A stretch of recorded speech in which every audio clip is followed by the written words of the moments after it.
everybody afterwards so they can see it. And then we'll put you on spotlight. Okay. Yeah, that's much better. There you go. So we will turn this over to you and let you explain to everybody all the electrical components of an RV and how we don't electrocute ourselves and then having to call SkyMed to come take us to a hospital. Yeah, that's what duct tape is for. Exactly. So the floor is yours.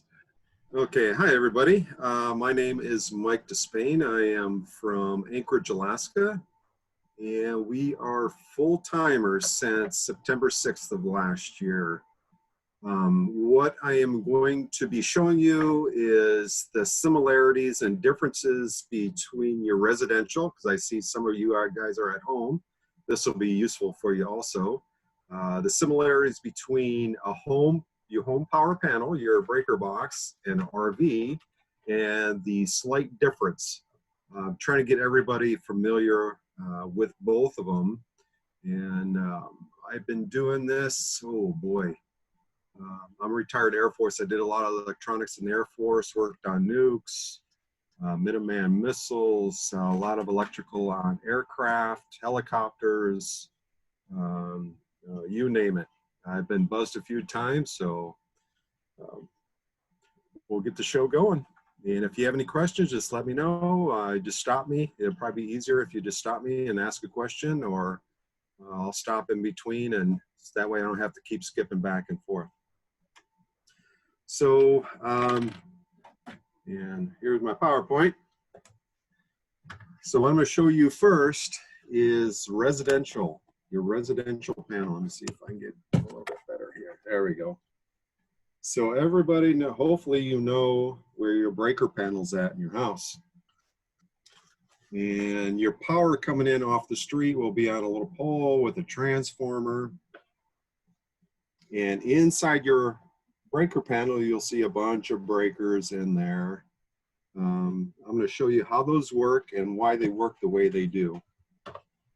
So you'll have a main breaker up at the top. Usually it's 200 amps. And you'll have two main lines coming in from a transformer. Those are the two hot lines. And then you'll have a bar over here, a bar over here. One line will be your neutral, and the other line will be the grounding.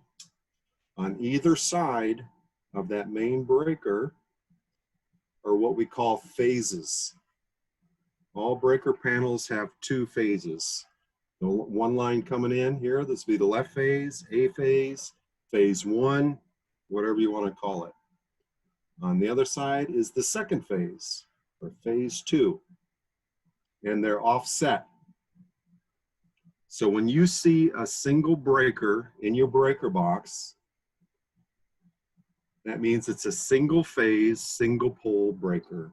It can run your outlets, it can run your microwave, anything like that. That takes, and this side, since it's a 200 amp, each side is running off a 200 or off 100 amps, and it's always 120 volts on either side. You know, give or take a few volts in there. We'll just go with 120 as standard. So if you look in your breaker box, and you may see one that is a double breaker, double pole breaker. So it is taking power from this phase, and it's taking power from this phase, what we call a two-phase breaker or a double pole breaker. And you'll have two hot lines coming out. And those will go to your oven, that will go to your residential dryer, any type of big equipment, maybe a hot tub or something in your home. So if something happens with a piece of equipment and there's a fault or a fire or somebody trips the breaker, that's what trips the breaker. It detects an overvoltage or an extreme undervoltage, and it just won't work right. Same thing with a double breaker. They work exactly the same. So like I was saying, you have two phases, phase coming in here, phase coming in here. So now if you looked at your RV, let me erase this real quick. if you look at your RV breaker panel, it goes the opposite direction. It lays horizontally. And those two phases I showed you, all they do is rotate them up either direction. So now they're facing this direction instead of up and down. They go like that. And that main breaker I showed you, that 200 amp, and if you have a 50 amp coach, there'll be a 50 amp breaker. This is your main breaker that will take care of this side and take care of this side. So this is 120 volts. This is 120 volts. Even though this is a 50 amp breaker, your 50 amp coach really isn't 50 amps. 50 amps just covers everything, but it'll be just like your pedestal. When you plug into a pedestal, you got a hot lead here and a hot lead on the other side. This phase off your 50 amp controls this side. This phase controls this side. So if something happens and this line broke, burned out, somebody drove over it by accident, you'll still have power to this phase on this side. Same thing over here. Something happened to this phase, nothing will work. None of the breakers will work on this side. They will only work on this side. Now in a 30 amp, if you had a 30 amp RV, you have one 30 amp breaker that controls every single breaker down the line. And you only have one hot lead coming in. So if anything happens to that hot lead, everything in your coach goes out except for what's powered by the batteries. So your 50 amp, you'll have your ground, you'll have your one line coming in here, another line coming in here, and this is your neutral. This is 120 volts. This is 120 volts. Those two lines go to your 50 amp breaker. So like I said, if anything happened, if this one went out, whatever side this one is working on, you'll still have your 120 volts there. So now your 30 amp, if you're running a 30 amp coach, this is your ground. Then you'll have a line and neutral. So anything running off a 30 amp, if this goes out, nothing's going to work on the AC side. So I'm going to give you a little disclaimer because a lot of us want to upgrade our rigs, get us something a little bit better, better lighting maybe, get rid of the 12 volt, and you can go in there and change that wiring if you want. In my breaker, I have a 380 FL, and we didn't want, sorry if you can see me, and we didn't want a little dinky Splendid dryer. Good things about them, bad things about them, but we wanted something that would dry a little quicker. So we started looking into residential dryer and ones that would fit in our cabinet that was designed for. And we did find some. They were GE 2.4 and a 2.7 cubic feet. But it was a 30 amp, two-phase dryer. RVs don't have two-phase. Everything runs on a single phase. So the problem with that is if you plug a two-phase dryer into a single-phase system, it's not going to work. It's going to say, I'm not getting enough power to both sides. It's going to shut down. So I had to figure out a way. And like I said, disclaimer, you don't have to do this. This is what I did to me. So in mine, we've got the two separate parts of your breaker panel. The main breaker went right over here, 50 amp. So now I need to install a 30 amp two-phase breaker, which is two wires coming into it. And I need to have that breaker tie in the middle in case something happens, both sides will trip. Well, I can't put one here, because they have to be next to each other to work correctly. So the way I went around it, and perfectly legal, I do this in homes all the time. So what I did, since we have what it's called a split phase, to get my 30 amp breaker in there, all I did is took that 50 amp breaker out and I split it, because you're not getting 50 amp to both sides. You're only getting 25 amp to both sides. So I got two 25 amp breakers and I just moved them over a slot. One here, one here. So now I have two 25 amp breakers. That's my main power coming in from the pedestal. That's still charging that whole thing. I still have 120. Still have 120. So if anything happens here, this side won't work, but this side will. So now I have two open spots right in the middle. Put my 30 amp breaker in there with the breaker tie, and I ran 6-gauge wire back to the cabinet to where my dryer's at. Hooked up a line here, hooked up a line here. Of course, the ground and the neutral hooked up. Worked perfectly. And to see how the dryer would work, I did a little demonstration. We were at a park and we had both a 50 amp and a 30 amp in the pedestal. So I actually hooked up the 30 amp to see what our dryer would do. Because I know if we're on 30 amp, I'm not getting the two phases I need coming in, right? I've only got phase on one side because it's split. So when I plugged it in and turned the dryer on, it told me the door is open. You can't run me because the door is open, but the door was closed. So that was a safety device that they had built into the dryer to tell you you don't have enough power. You need the two phases to run that. But if you have your Splendide, it's 110, you put it in a hole someplace in the RV and you plug it in and you wait 3 days for your dryer or your clothes to dry. But this one, we love it. Hooked it up, we ran some water lines, and now we can dry a whole load in 15, 20 minutes. And it runs perfectly. Like I said, residential and RV are pretty close to the same. All I did on a residential, they just flipped the two phases either direction and put them in here.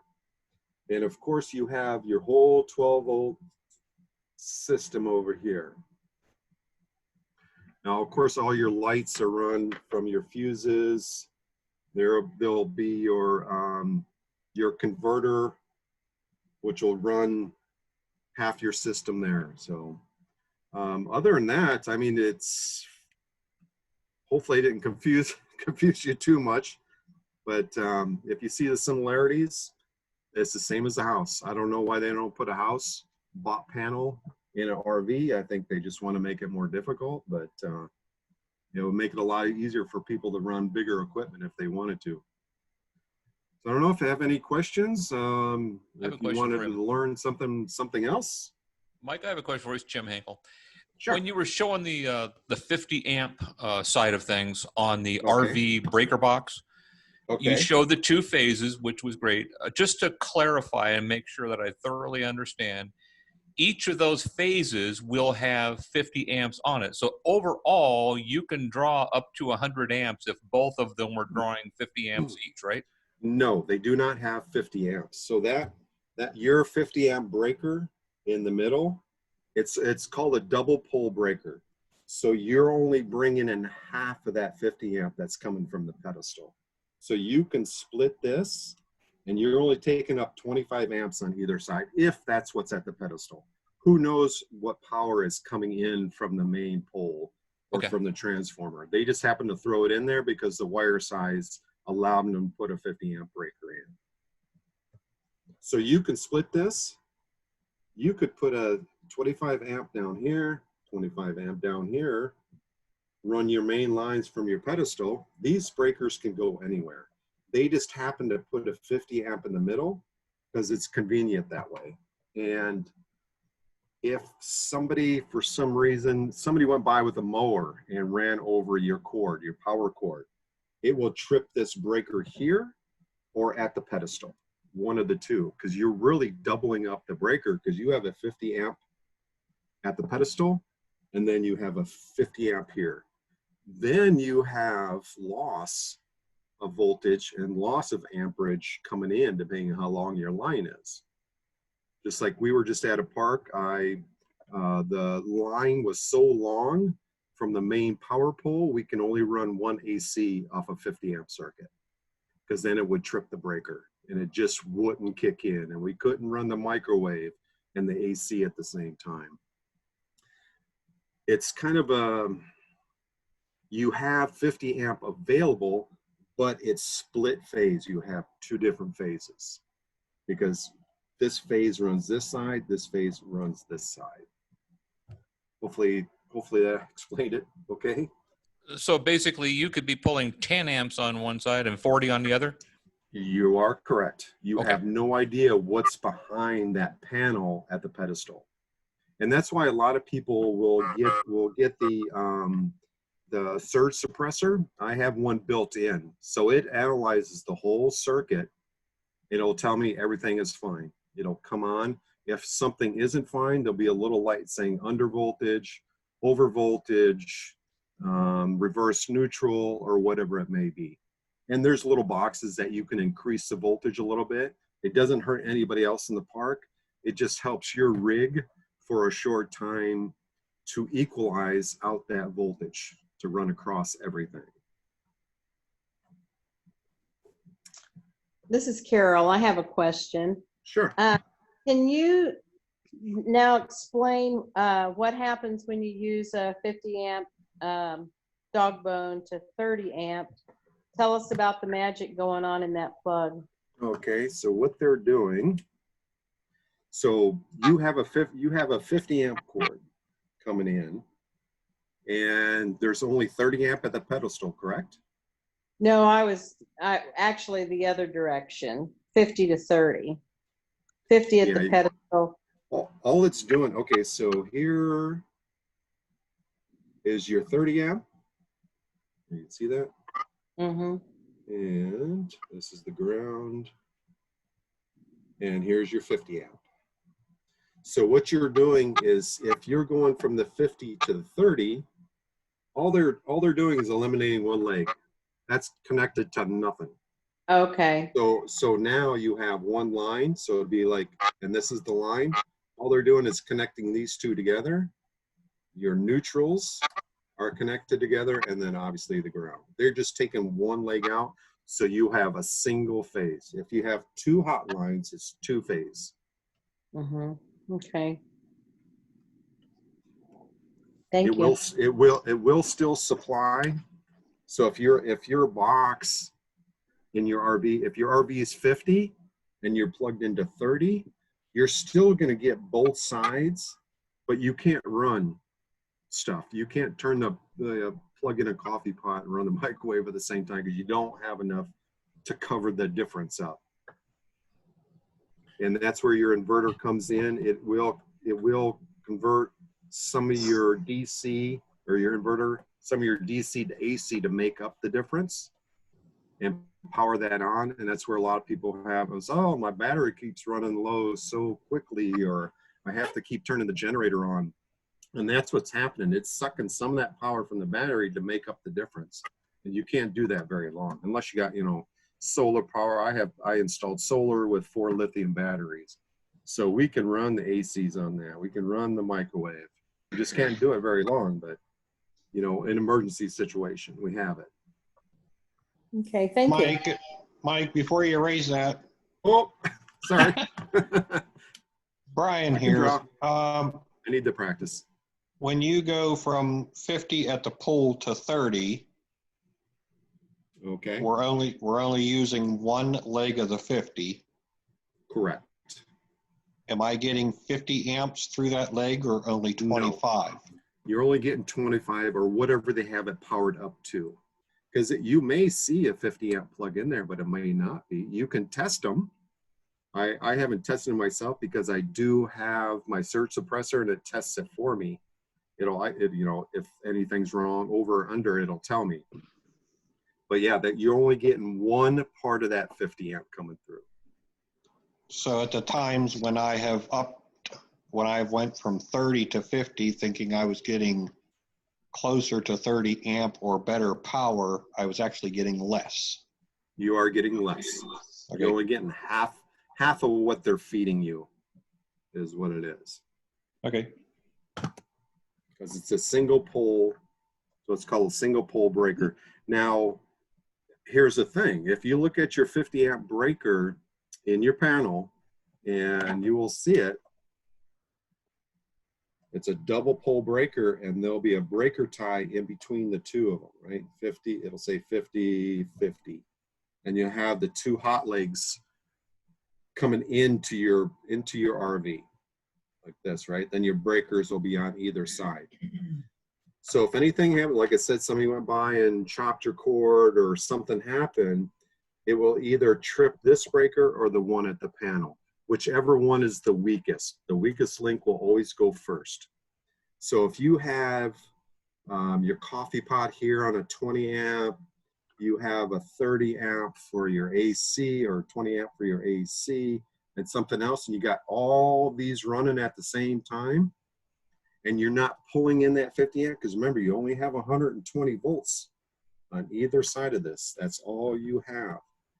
So if you got all of these running at the same time, sucking all, especially a heating element like an Instapot, your coffee pot's running, you got your jacuzzi going, one of these is going to have to go.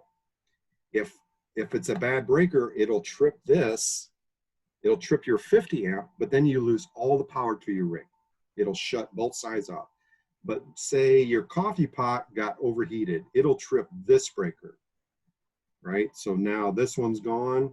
Now you just have to reset it or reconfigure. So when I put solar and my dryer in here, I had to move some of these around to distribute the power evenly.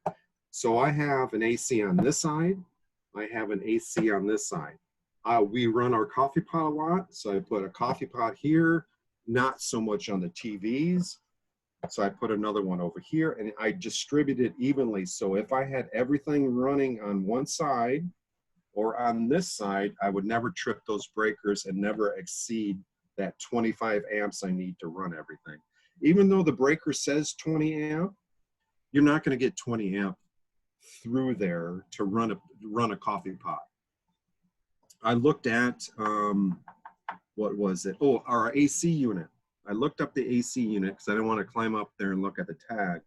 It says you need a 30 amp breaker to run the equipment. It doesn't take 30 amps. It starts at 30 amps. And then when it runs, it drops down to 15. So I know when it's running, I'm only going to be using 15 amps. So I split them up. And I don't want to put them both on one side, because if they're both on, like today, it's 100 degrees out here in Iowa. If they both kicked on, I would probably blow one of the breakers. I would never blow 50, just one of these. So you just got to realize that this is split in half, your 50 amp. And you only get 120 here, 120 here. And you can distribute, because, you know, like I said, when I did mine, all the wires were wrong. All the marker, all the tags were wrong. The only one that was correct was a refrigerator. That was the only one that was correct. I had to go through, mark them all, take the wires out, mark the wires, and move the wires where I want them. Because I know what my family uses in the rig all the time. If you have a bunch of kids and they're always on the video games, they're always plugged in, and you'll have one for a GFCI here, then you'll have regular outlets and TVs. Something's got to give. So you can kind of figure it out. That's why they don't give you a real big breaker box, because you only have 50 amp. Your house is running on 200. But hopefully that explained it a little bit. Hey, Yeah, Mike, what if it's 30 on the post and you're going to 50? You can't. You can go 30 to your 50, but you're only getting 30 amps out of it. Right, I know that. Yeah. But it splits it out. It again. does. Yes, it'll split it out. So you're still getting 120, 120. Right. But like ours, we can't run the dryer because the dryer. But you're not getting 30 on each side either, are you? No, Yeah. you're not getting 30. Speaking of Those are split. Yeah. Kind of speaking of what Jim was saying, going from that 30 to the 50, there's those adapters out there. So if you're at a site that only has 30 amp and you got one of those adapters that goes from the 30 and it's got a 30 amp plug with a 15, so you can get 45, but it might trip on a GFI type circuit. Okay, that's the whole thing. And that's where in our rig, especially, you have to size the wire to what you're plugging into it. So like what Jeret was saying, they do have those adapters, and in the RV box, if they have the 50, they have the 30, and they may have a GFCI breaker here. So they have the adapters where you can plug into the 30 and into the 110, but who knows what's this rated at? It's a GFCI, right? It may be 10 amps. You have no idea. And you got 30 here, you got maybe 15. So now you got 45. You're still splitting it. So what is this leg running? That's only 15 amps in your breaker box, right? So now you got 30 amps over here and only 15 over here, because they have to combine the two hot legs. So that's where you got to be careful. A lot of stuff you don't want to run, put it on the 15 amp side. And like I said, you know, if you have a tester, you can test, see what is actually coming out of it. The other problem is it's a GFCI. The slightest little thing that happens, and this happens to all of you, you know, you plug something in, bam, there goes your GFCI. The slightest little difference in voltage here, it's going to trip this every single time. Then you're going to have to go out to the pedestal and reset it every single time. You almost better just running on 30. And that's where I like we have a multi-plus inverter, converter, switch box, the whole thing. So if I needed extra power, it automatically detects that and will take from my batteries and compensate for the difference and use the power out of the Battle-Born batteries, which makes it nice. So if we needed something in emergency, you know, we had to cook that extra thing in the microwave, we had that extra power to do that. Okay. Okay. So Any other questions? if each leg of a 50 amp is really only 25, then why are the main breakers 50 amp breakers? Because they're a double pole breaker. You have a total of 50. So what's going on here? And this is going to be just like in your house. You got phase over here and a phase over here. Oops, I'm sorry. Draw that wrong there.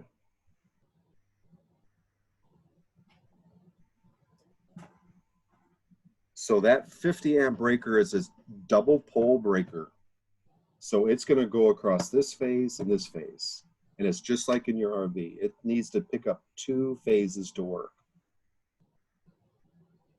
And there is your 50 amp right there, because in your house, this is going to go to a stove. This is going to go to your dryer that require that two phase to work, that 240 volts to work. And all they did in the RV was flip them sideways and put that breaker right in the middle. So your RV is not a two phase like your house. It's a single phase double pole breaker. So you have one line coming in here, one line coming in here, because they're not connected in the middle. Your breaker box is split. This breaker box isn't split. So you actually have 25 and 25, 120 volts, 120 volts on either side. But each of those is marked 50. They are marked 50 because they're connected together. So if something happened, you can actually take that breaker tie off there, and each side will run independently. But if you took, like our dryer, we split it up. So you got your 50 amp in your house, and there'll be two switches, which runs each phase of that. So if anything happened to the dryer or your stove, it'll trip both sides of that phase to shut everything down completely. You don't want to run a piece of equipment that requires two phases to run on a single phase, because you may burn something out, burn the computer out. This doesn't matter because you don't have anything in your coach that needs two-phase, only single phase. That's why this is split. And you can take that breaker tie off. Something happens over here, it'll trip this side, trip this side. If that breaker tie is on there, something happens, it'll shut the whole coach down. Right. But if I took the breaker tie off, I've got a 50 amp breaker on each side, not a 25 side. You have it, they just mark it 50 because that's the size of the contacts on the inside. You may be only getting 40 amps in there off a pedestal, depending on how long the run is from the pedestal to you and to the main service that pedestal is being supplied from. You probably never even run 50 amp through that rig.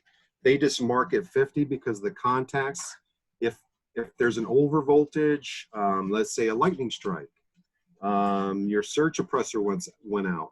If anything gets above 50, it'll trip that breaker, just like here. If anything gets above 50, it'll automatically shut that system down. So since these are split and you're running one side here, if anything happened, let's say to your microwave, say this breaker was broke, your 20 amp breaker going to your microwave. Okay, it's broke, stuck open for some weird reason. It doesn't want to shut off. So your main breaker knows something is wrong because it's trying to suck more power than is what it's rated for. So it will, if that breaker tie is gone, it'll set this breaker off. If the breaker tie is there, it'll shut everything off to this side and to this side. So you actually only have a single phase breaker box in your RV and your house is two phase. It's just split right down here. Mike, I got a question. I'm Sure. still confused on the power coming in on a 50 amp system. I have an electrical management system which tells me how much current I'm drawing on each, either hot 1 or hot 2. Right. And quite often, if I'm running both air conditioners and a microwave or a coffee pot or something like that, I'll see maybe 38 amps on one line and I'll see 32 amps on the other line for a total of 70 amps. How can that be if this is what you're saying? It's only what's being brought in from the pedestal. Because if you have a 50 amp out there, you're not gonna, you can't see 70 amps. But I am seeing 70 amps. Well, there's something up there then, because you can't feed more than what's coming in. So it depends on, I guess, if they have a double wire. I've seen some that were double wired. I've seen some that were double tapped on 30 amp, and it blew one of my fuses. I couldn't figure out what the deal was, and they had it double tapped inside the box. I had to take the box apart at this campground, and they had all these wires running, and that shouldn't have been there. And they double tapped the 30 amp. So I was getting above and beyond what I was supposed to get, and of course my system detected it, and then it fried one of my fuses. So interesting, because I see this in park after park after park, that if I'm drawing a heavy load on both legs, I'm drawing way more than 50 amps, and I've never been shut down for it or never had a problem. I don't know. I've never, the only time I've tested something, well, I haven't tested that because I have my surge suppressor that tests it for me, but I'm always testing voltage. So I know I'm getting, okay, let me draw it.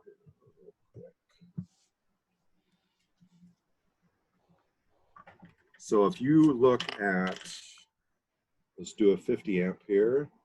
So this is your ground and your two lines, and this is the neutral. So what I do is I'll test line 1 and line 2. I'll just take my probe, touch it here to the neutral, this one here, making sure I get in 120, plus or minus 120 on either side. That's all I'm getting. And of course this is split. So you have a leg here, you have a leg here. I'm not too worried about amps because I have backup, just like what you're using your management system. So hopefully that, it should detect everything. But my ACs, I've never blown the main breaker. I've tripped other breakers, using too much power on a certain system. But I don't know why you're getting 70 that only 50 can come through. And yeah, and you know, the breakers detect, it's kind of like a GFCI. It'll detect a micro amount of discharge that it knows what it's rated for. That's why they shut down all the time. That's why it's hard to plug into a GFCI, because the slightest little over voltage or a little trickle will set it off.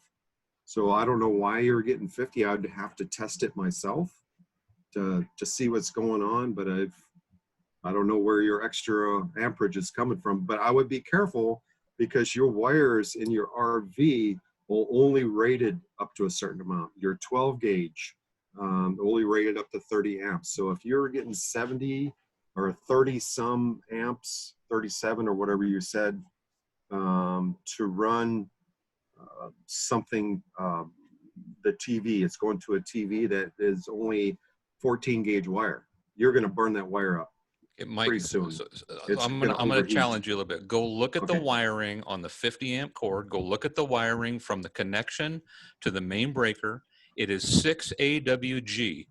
Right. 6 AWG is rated for 50 amps. Each Correct. of these legs has a capacity of 50 amps on it. Correct. It's not 50 amps total. It's 50 amps on each leg, and each leg is split into a different phase to give you a combined power, usable power of 100 amps. I really need to challenge you to go back and look at that. Okay. That's a fair question. I've never got over 50 amps in mine, because mine is a 50 amp reader, and it always tells me I'm within plus or minus 1 or 2. So I've never really checked that out, because I know what's coming into my rig. And one time I did get actually it was under, at one spot that was over, and it corrected for it. So I don't know how you're going to get,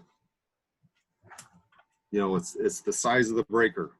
So if you have a 50 amp rig, you get 50 amp system.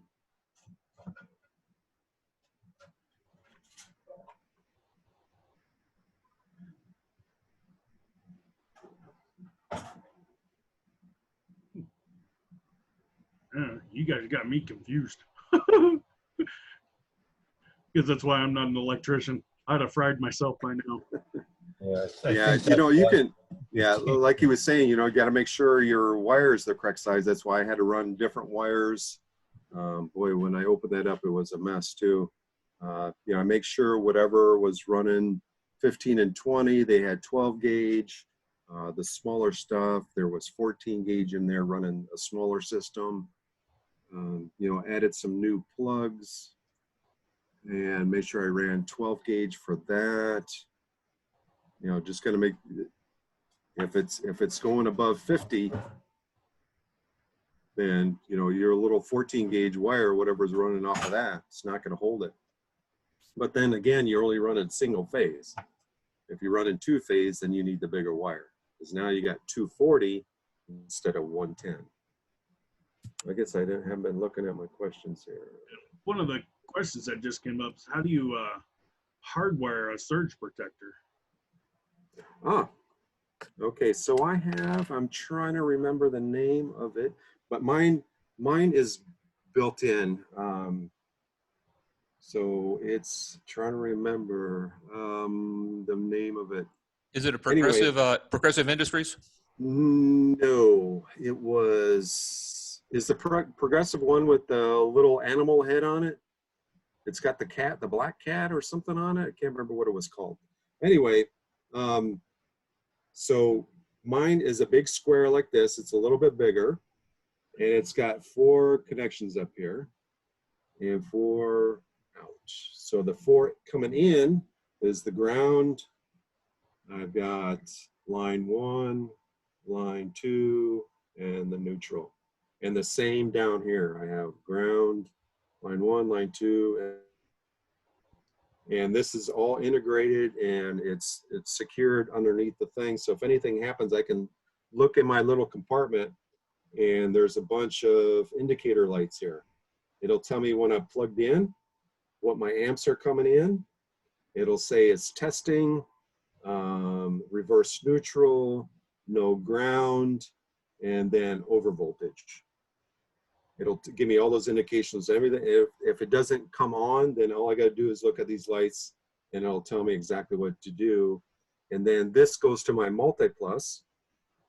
Half of it goes to the multi-plus, half to the breaker panel, and then it'll compensate for power. So if it's undervolt or over, it'll separate that power out and then activate. The only thing it won't do, it won't come on if there's no ground. So if the ground for some reason broke or in your wire, it will not allow power into your rig. It'll stop right here.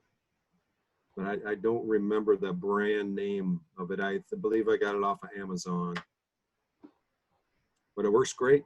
Ever since we have it, it stopped problems, and that way we're not, you know, plugging in that big box out at the pedestal, because, you know, we've heard, you know, people gotten them stolen because they're not cheap.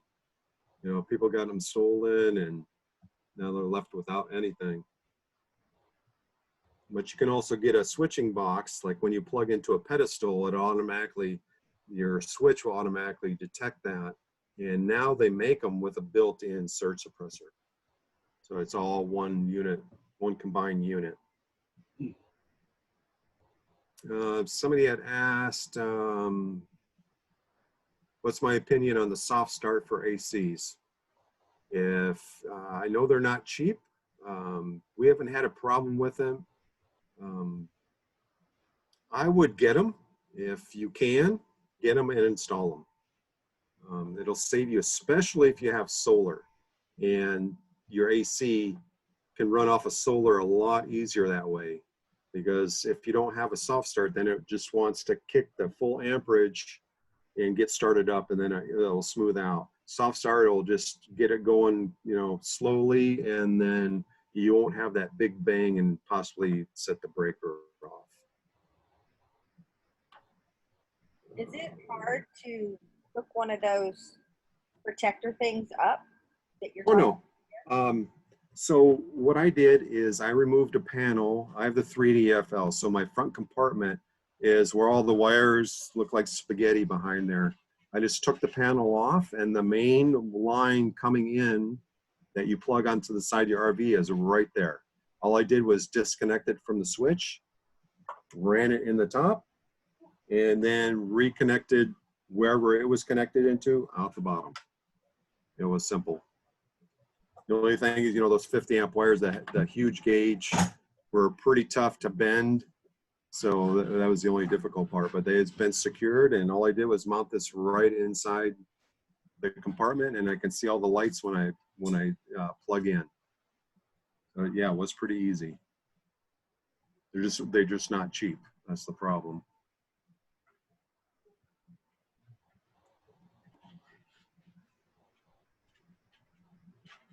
It's 6 gauge in from the pedestal. That's how the momentum gets 3 AC units.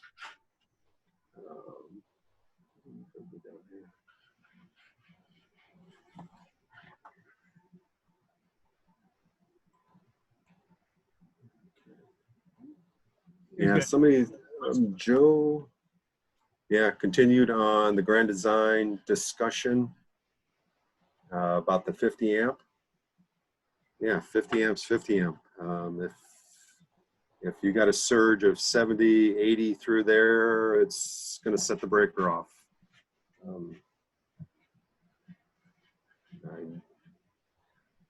don't know what else to tell you on that part. 50 tells me 50, so I'm not going to put, you know, smaller wire on a 50 amp circuit.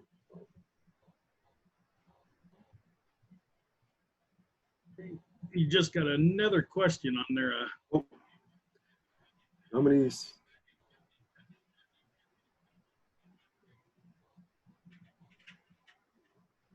How many spades?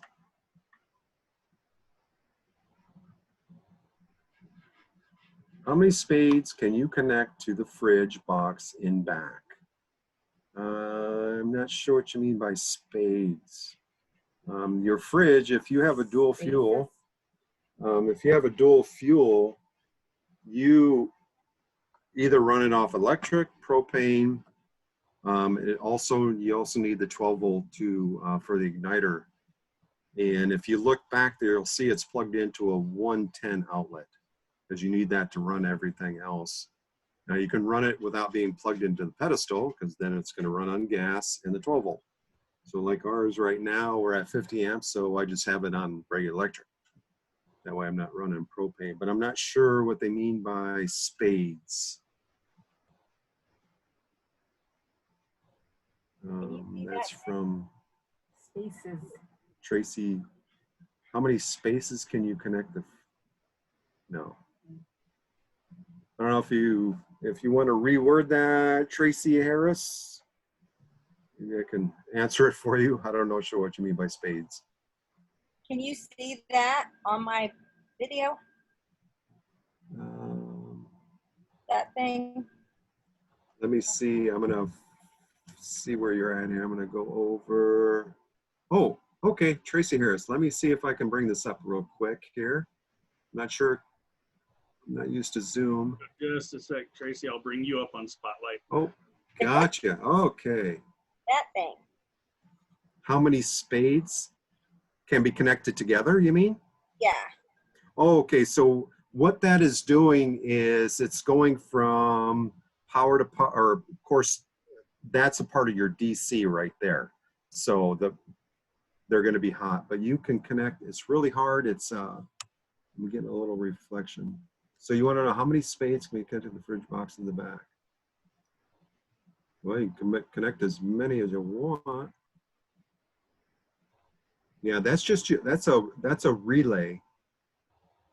Okay. So that's going to tell it to come on either AC or DC. Okay, because I did where I got the big fan and I did it to that, and now I'm doing this other hack where he did 2 fans with the dryer louvers, and it's going to require putting it in the same place. And I'm just, since I am not mechanically inclined or electrically inclined or any of that, I'm trying to figure out if it's safe to do so. You know the best thing for you to do, and I'll show you. I don't know if everybody knows what she's talking about, but you can get the 12 volt fans for extra cooling in the back.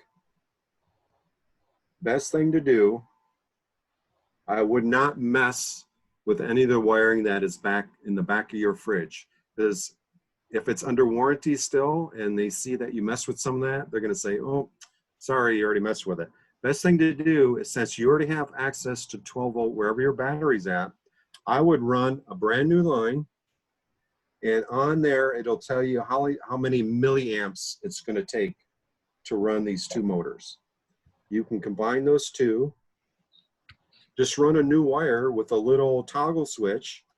So if you're in cold conditions, you can just turn them off. If it's in hot conditions, you can turn them back on. And then just run the wires directly there. I would not mess with any of the wire that's back there. Like I said, if it is under warranty, then... This is what I've done so far. Oh, I may have to switch. Oh, okay. Yeah, and if you look on that little blue thing, you'll see how many volts it's going to take to run that. It says 12 volts, 0.75A. 0.75 amps, so that's very little to run those 2. But if you have the option or an access, I would definitely run a separate line with a switch on it. That way you can turn them on and off. That's the part I wouldn't know how to do. Because I've still got the little connector that it came with. Okay. I haven't torn that apart yet. Okay, yeah, it's just a single line, so all you're going to do... Because I don't know where to connect, other than getting rid of the sensor and then wire netting these to a positive and a negative, and then doing what I... Yeah, and you can go anywhere. I think Lowe's will carry those slip-on connectors, the same ones. But yeah, you're just gonna either any of those wires, just separate it, and you can put a switch right in the middle. I guess that way, like I said, in the winter, you don't want them running all the time and freezing everything up. So you can just turn it on and off. All you're doing is, since it's just DC. Just take your hot lead and wire in a switch. And then you can get those connectors, you know, any electrical place, they carry those. And I'm pretty sure I've seen those at Lowe's because they do carry those little fans also. What's that little switchy thing called? Oh, you can just get it's just a toggle switch, all it is, or you can get a pad toggle, anything on and off, anything with an on and off. And then I still will connect that to that spade and to the ground like Yes. I did. Okay. Yep. Yeah, you want to make sure everything's grounded. Because this one's got a third wire for a sensor. So the sensor will get hooked up to the toggle. It'll be the hot leg coming in. So whatever's on the positive post, and all you can detect that by just getting a little tester and test one end and then ground the other tester, and it'll tell you how many volts are coming through that line. Because this one has 3 lines. I know one of them's a sensor, so I'll just totally take that off.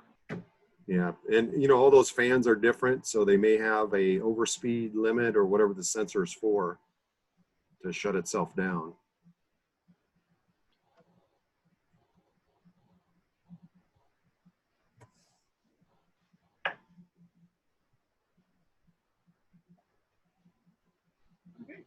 Anybody else got any more questions for Mike on the electrical systems?